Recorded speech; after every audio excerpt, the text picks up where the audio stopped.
Hello, everybody. Welcome back to Patriots History. We've had a break, but we've also had some time where I couldn't get a lesson in for various health reasons, but we're back. I'm Larry Swikart, co-author of Patriots History of the United States, now in its 41st printing, and 500,000 copies in print. And remember, I will have an updated edition, the 20th anniversary edition in PDF form, available here soon. It will be available free on the website, so just keep checking in. Remember also, Patriots History of Globalism is right around the corner. Release date February 20th. You can pre-order it now. I am booking talks all around the country. I'm trying to get them to coincide with my great homeschool convention schedule. Currently, I have 6 appearances around the country with homeschool conventions. But if you're even remotely in the time zone of any of those conventions, I would be happy to get there early or stay a day late to address homeschool groups in the area. So contact me at larry@wildworldhistory.com. Or if you just want me to do political speeches, I'm happy to come there and do that as well. All right, so reminder, at the Wild World of History, I have a VIP subscription service. It has now 6 or 7 ongoing lesson series. The most recent one is Integrity with Winston Churchill. I added a new Reagan, the American president, about a month ago. Probably 40 hours of various videos on the site, maybe 50 now, something like that. You also get free 6 of the lessons from my curriculum if you sign up for a VIP subscription. Revolution, Constitution, Age of Jackson, Civil War, World War II, and Reagan. Or if you're into politics, get an insider subscription. That gets you several of the same lessons, though not all, including Reagan, Integrity, but also my newest one, Globalism, Then and Now, which is not available at the Wild World of History VIP. And you also will get access to my Larry's commentary, political commentary, 3 days a week. So check it out. And remember, folks, I'm trying to turn Patriots History into a video, a movie. We're finishing the screenplay tomorrow. And we will then move in to the real crunch time, where we're going to have to film the screenplay. And so I need your support. Buy Larry a coffee. If all my supporters on Twitter and YouTube and every place else bought me just one coffee, $5, we could make the whole picture, not just the video for the torch, for the pilot, the whole movie. So help me out. All right. We are in chapter, what is it, 6? Let me see, I forget my own chapter numbers. Chapter 7, Red Foxes and Bear Flags. And we're looking at the little magician, Martin Van Buren. I'll have some more ad hoc to say about him in a minute. Martin, oh, this is page 245. And let me check. Okay, I just wanted to confirm that I did not have any additional new material to put in here from the 20th anniversary edition. I do not. So I am on page 245. Again, if you are reading along, I am in the 15th anniversary edition, the one you see on screen here. If you have an earlier edition, the pages may not line up. The header should line up, but if you're too far before 2010, even some of the headers aren't going to line up. So the header is, the little magician takes the stage. Martin Van Buren in 1836, against a hodgepodge of Whig candidates, ran. And this included William Henry Harrison, Old Tippecanoe, Daniel Webster, and North Carolinian W.P. Mangum. None proved a serious opponent, although it appeared that there might be a repeat of 1824 with so many candidates that the election would be thrown into the House. The little magician avoided the alternative by polling more than the popular vote of all the other 4 candidates put together and smashing them all combined in the Electoral College 170 to 124. Harrison received the most of the opposing votes, 73.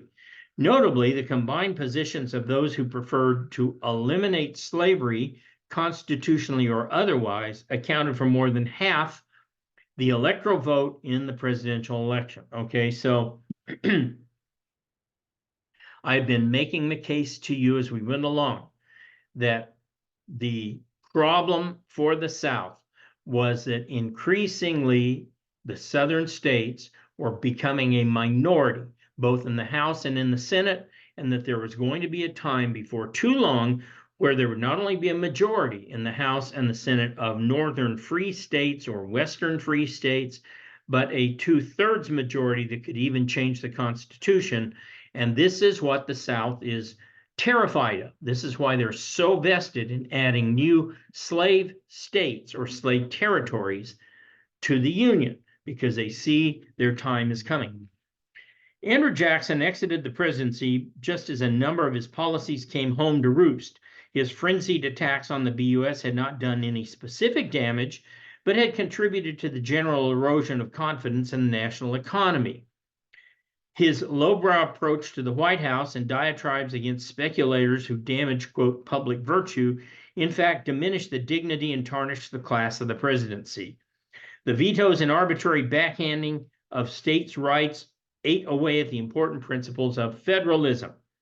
No sooner did Van Buren step on the stage than it collapsed. The Panic of 1837 set in just as Van Buren took the oath of office. Wheat and cotton prices had already fallen, knocking the props out from under the agricultural sector and sending lenders scurrying to foreclose on farmers. Once banks repossessed the farms, however, they could do little with them in the stalled market, forcing land prices down even further. In the industrial sector, where rising interest rates had their most severe effects, some 30% of the workforce was unemployed, and still others suffered from falling wages. A New York City journalist claimed there were, quote, 200,000 people in utter and hopeless distress, depending entirely on charity for relief. Even the shell of the old BUS still operating in Philadelphia failed. Van Buren railed against the ever-convenient speculators and jobbers. Some sagacious individuals promised the president that the economy would rebound and that land prices especially would return. But Van Buren, contrary to the claims he embraced the concept of small federal government, hastily convened a special session of Congress to stop the distribution of the surplus. It was static economic thinking. The federal government needed more money, so the additional funds were kept in Washington, rather than sent back to the states, where they might in fact have spurred a more rapid recovery.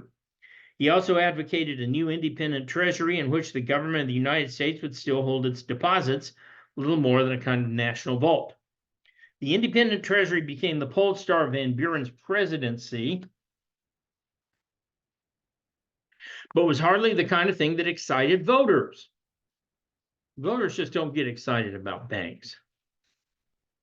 Whigs wanted another national bank and lost again as Van Buren's treasury bill passed in 1840. Meanwhile, without the BUS, the American banking system relied on private state-chartered banks to issue money. In other words, to keep the economy going. The panic exposed a serious weakness in the system that could be laid at the feet of Democrats. A number of states had created state banks that were specifically formed for the purpose of providing loans to the members of the dominant party, particularly in Arkansas and Alabama. In other words, the legislatures provided state government guarantees to the bond sales of private banks. Either way, these state governments made a dramatic and unprecedented intrusion into the private sector, and the legislatures expected to tax the bank's profits, instead of levying direct taxes on the people. In other words, just go after some small group of people rather than all the people.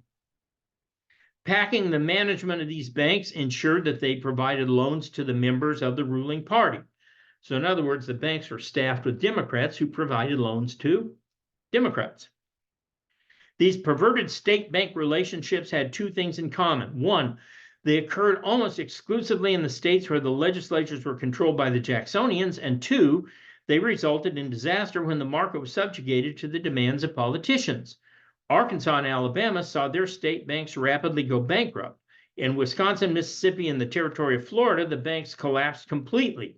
Stung by their failed forays into finance, Democrats in some of those states, Arkansas, Wisconsin, then later Texas, banned banks altogether. That's going to work real well. And so even as the national economy revived by itself, as many knew it would, Arkansas, Mississippi, Michigan, Wisconsin, Missouri, and the territory of Florida all teetered on bankruptcy, witnessed all of their state banks close, or owed phenomenal debts because of the defaulted state bonds. Lacking any banks to speak of, Missouri, the center of the fur trade, often relied on fur money, hides and pelts that circulated as cash. So literally they traded in wolf pelts. Van Buren rightly warned that, quote, all communities are apt to look to government for too much, especially at periods of sudden embarrassment or distress, unquote. He urged, quote, a system founded on private interest, enterprise, and competition without the aid of legislative grants or regulations by law. That was our emphasis. This might have been a laudable goal, except that Van Buren's party had been directly responsible for the aid of legislative grants or regulation by law that had produced, or at the very least contributed to, quote, the embarrassment and distress that the government now is called upon to relieve. In other words, Van Buren's own party caused these problems, and now he's saying, well, we need to stop doing what my party is doing. Those seeking to portray Van Buren as a free market politician who brought the panics to a quick end have to explain why voters were so eager to give him the boot in 1840. It was no accident that Van Buren spent 4 years dodging the most important issue of the day, slavery. But then, was that not the purpose of the Democratic Party in the first place? To circumvent all discussions of the peculiar institution. So the next header, Tippecanoe and Tyler too. By 1840, Van Buren had sufficiently alienated so many of the swing voters who had given him a decided edge in the 1836 election that he could no longer count on them or their votes. The economy, although showing signs of recovery, still plagued him. His opponent, William Henry Harrison, had run almost from the moment of his defeat 4 years earlier. Old Tippecanoe came from a distinguished political family. His father had signed the Declaration of Independence, and later his grandson would win the presidency in his own right. An officer at the Battle of Tippecanoe in 1811, then at the Battle of the Thames in 1813, both of which helped shatter the grip of Indians in the Old Northwest, Harrison already had political experience as governor of Indiana. Like Calhoun and other disaffected Jacksonians, Harrison had once stood with the Democrats and shared their states' rights sentiments. Also, like Calhoun, he thought the federal government well within its constitutional rights to improve harbors, build roads, and otherwise fund internal improvements. Although he favored a national bank, Harrison did not make the BUS his main issue. Indeed, many of his critics complained they did not know what Harrison stood for. Harrison's inscrutability stemmed largely from his middle-of-the-road position on, guess what, slavery, especially his view that whatever solution was enacted, it had to emanate from the states. It wasn't going to happen.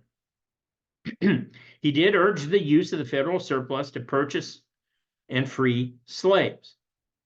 In 1833, he wrote that, quote, we might look forward to a day when a North American son would not look down upon a slave. Here's the problem with buying slaves to free them. The market, the free market. As slaves become fewer in number, what happens when an item gets scarce? What happens to the price?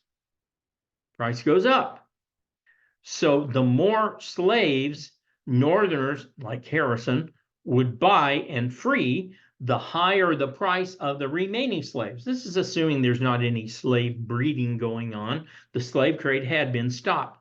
So all new slaves had to come from within the South itself. The point is, if they were effective at all in buying and freeing slaves, it would have caused the price of all remaining slaves to go up, in theory, to the point that no one could afford to buy them and free them.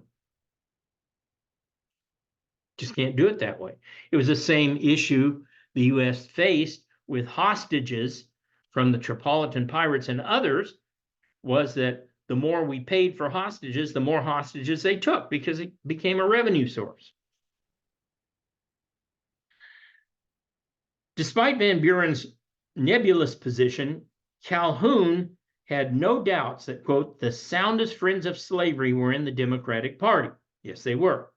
Moreover, had either Harrison's or Van Buren's hostility to slavery been apparent, it would have been impossible for a Liberty Party to appear in 1840. So those people who want to go on and on about how Van Buren hated slavery, he hated it so much that people thought they needed to create another party because the Democrat Party wasn't going to do anything about slavery. Indeed, it was created to preserve and perpetuate slavery. Unlike Van Buren, it should be noted, Calhoun did not wish to avoid discussion of slavery, but quite the opposite. He relished confronting it head on to demand concessions from the North. He said, quote, carry the war to the non-slave holding states, he urged in 1837. Again, part of the Democrat Party, and especially the South's strategy, was to move slavery out of the South into the free territories. From the free territories, move it back to the North. That was their strategy. It was very clear. Notion the South was this pristine group of innocent people. It's just nonsense. They understood what was happening with slavery, and they were very active about trying to spread slavery. Van Buren had the recession working against him. Old Tippecanoe started his campaign at age 68, and it appeared that age would, in fact, prove detrimental to his aspirations. When seeking the Whig nomination, rival Henry Clay's supporters suggested Harrison retire to his log cabin and enjoy his hard cider. Harrison turned the tables on his opponents by adopting his log cabin and hard cider campaign. It appealed to the masses, as did the slogan, Tippecanoe and Tyler too, referring to his Virginia vice presidential candidate, John C. Tyler. Harrison could also count on almost 200,000 votes of the men who had served under him at one time or another and who knew him as the general. When the totals came in, Harrison and Tyler carried 19 states to Van Buren 7 and crushed him in the Electoral College 234 to 60. Ironically, Virginia voted for Van Buren and not for her two native sons. Harrison had improved his popular vote totals by almost 750,000 from 1836. Paradoxically, it was the first true modern campaign in two-party system that Van Buren had created. This one, not Jackson, was the first true two-party campaign. Vote totals rose from 1.2 million in 1828 when Van Buren first inaugurated the party machinery to double that in 1840. And from 1836 to 1840, the popular vote skyrocketed up by 60%, quote, the greatest proportional jump between two consecutive elections in American history. Old Tippecanoe would not live long to enjoy the victory. Arriving in Washington on February 9, 1841, during a mild snowstorm, Harrison delivered the March inaugural in a brisk cold wind. The new president then settled in to deal with an army of job seekers, a gift from the Van Buren party system. On Clay's advice, Harrison gave Webster his choice of the Treasury or State Department. Black Dan chose the Secretary of State, but otherwise the president-elect kept his distance from Clay. The Whig victory, the Kentuckian had taunted the Democrats with the Whig victory. The Kentuckian had taunted the Democrats with their defeat, and descriptions of him and his time invariably contain the words, quote, imperious, arrogant, and domineering. Whether he could manipulate Harrison is doubtful, but before Clay had the opportunity to try, Harrison caught a cold that turned into pneumonia. On March 27, 1841, a doctor was summoned to the deteriorating president's bedside, and Harrison died on April 4th. Daniel Webster sent his son to recall Vice President Tyler from Williamsburg, arriving to join the mourners at the Episcopal Church. America's shortest presidency that had lasted 1 month, and Old Tippecanoe became the first chief executive to die in office. Upon Harrison's death, Democrats fidgeted, terrified that Clay would seize power and make Tyler his, quote, pliant tool. Instead, they found the former Democrat John Tyler quite his own man. Although he was elected to Congress as a Jeffersonian Republican, he broke with Jackson in 1832 over the BUS veto. But he also voted against the Missouri Compromise Bill, arguing that all Louisiana territory should be open to slavery. At age 51, Tyler was the youngest American president to that point, ironically following the oldest. He had not actively sought the vice presidency, and he owed few political debts.